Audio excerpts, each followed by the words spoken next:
नमस्कार अयोध्या धाम और देखो कतेक सुंदर अथी छै एतक दृश्य देखे में छै और सीता रसोई में खिचड़ी भेटल है। मगर ऐसे पहले के बात कहै छी जे जहन अहाँ मंदिर जेबै तऽ रामलला के जे दर्शन हैत तो ओहिके बाद एखन बनलखिन राम दरबार।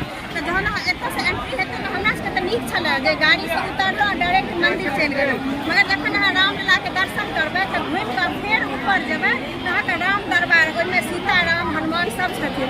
तऽ ई जरूर जायब, एखन नया पर बनलै है और हम ज़्यादा फोटो वीडियो एक बार नहीं बनेलहुँ कि अंदर मोबाइल एंट्री नहीं छै, बाहर मोबाइल जमा भऽ जाइ छै एक बार से। मगर देखिए कतेक सुंदर दृश्य लागि रहल छै देखे में। अइया एकटा हमर दीदी, अइया देखियौ हमर दीदी और जय श्री राम अइया हमर पीसा जी और हमर पति वीडियो बनबै छै तऽ हम अगर हुनको लऽ लै छी और देखियौ ई मतलब भेटै छै सीता रसोई में खिचड़ी। तो अहाँ सब आयब तऽ जरूर खायब, ई खिचड़ी खेबाक चाही प्रसाद और मिश्री प्रसाद सेहो भेटल है जे घर पर लऽ जायब।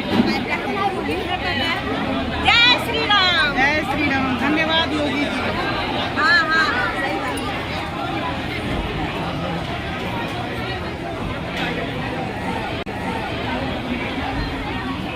सीता रसोई तो लायक छी।